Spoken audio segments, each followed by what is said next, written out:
yang namanya penyembelihan hewan kurbanan. Kemudian salamun ala Ibrahim, Allah mengatakan salam, Allah mengucapkan ucapan salam kepada Ibrahim. Ibrahim telah lulus oleh Allah Subhanahu wa taala diuji cinta kepada anak atau cinta kepada Allah Subhanahu wa taala. Kita tidak diuji oleh Allah, tidak disuruh untuk menyembelih anak. Kalau ada orang mengatakan saya disuruh menyembelih anak melalui mimpi, itu mah setan. Ada bangsa setan itu. Ya. Kita tidak disuruh menyembelih anak, tapi kita disuruh untuk menyembelih apa? Tuh, sembelih uangmu yang ada di bawah bantal. Uangmu yang ada ditaruh di bank, sembelih. 3,5 juta belikan kambing. 3 juta, 4 juta, atau 3 juta sekian rame-rame untuk membeli sapi.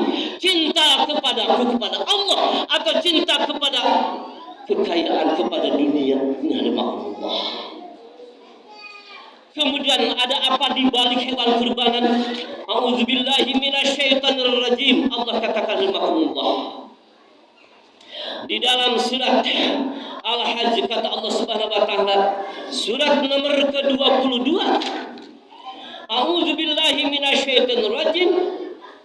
Walikulli ummatin, ayat yang mulai ayat 34 sampai 37, 38. Walikulli ummatin, dan bagi tiap umat kata Allah, ja'alna, kami Allah telah menjadikan mansakan penyembelihan hewan kurbanan. Masya Allah, tiap umat, bukan umat Muhammad saja yang sekarang, tapi umat-umat terdahulu, cuma mungkin beda-beda syariat sedikit-sedikit.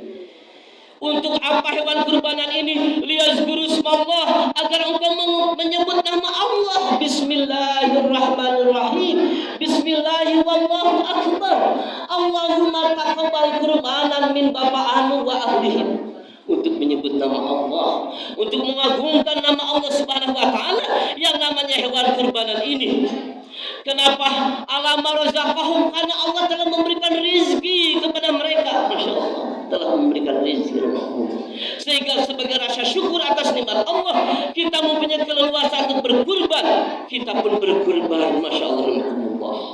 Min bahidamatil an'am, daripada hewan ternak, ada yang namanya kambing, ada yang namanya domba untuk seorang, ada yang namanya sapi unta untuk 7 orang. Masya Allah. Ya. Kemudian Allah katakan, ada apa di balik itu kurbanan? Yaitu fa ilahukum ilahu wahid. Yang namanya kurbanan ini adalah semata-mata untuk mengesahkan Allah. Hewan kurbanan ini adalah untuk mengesahkan Allah Subhanahu wa taala. Tidak ada Tuhan yang wajib disembah kecuali Dialah Allah Subhanahu wa taala. Karena ada yang namanya penyembelihan untuk kesyirikan, nauzubillah, ditujukan untuk dewa-dewa anu, ditujukan untuk laut anu, nauzubillah, summa nauzubillahi min dzalik. Yang namanya kurbanan ini adalah untuk Allah Subhanahu wa taala. Ada yang namanya penyembelihan untuk sesajen, nauzubillah, ditujukan untuk kesyirikan. Yang namanya kurbanan ini adalah semata-mata fa ilahukum ilahu wahid. Tuhanmu adalah Tuhan yang Maha Esa, untuk mengesahkan Allah Subhanahu wa taala. Kemudian kata Allah Subhanahu wa taala di dalam ayat ini, wa basyiril muhbitin, fa aslimu lahu, adalah kalian berserah diri kepada Allah, taat tunduk kepada perintah Allah Subhanahu wa taala. Wa basyiril muhbitin, berikanlah kabar gembira kepada orang-orang yang tunduk taat kepada Allah Subhanahu wa taala, menunaikan perintah Allah Subhanahu wa taala.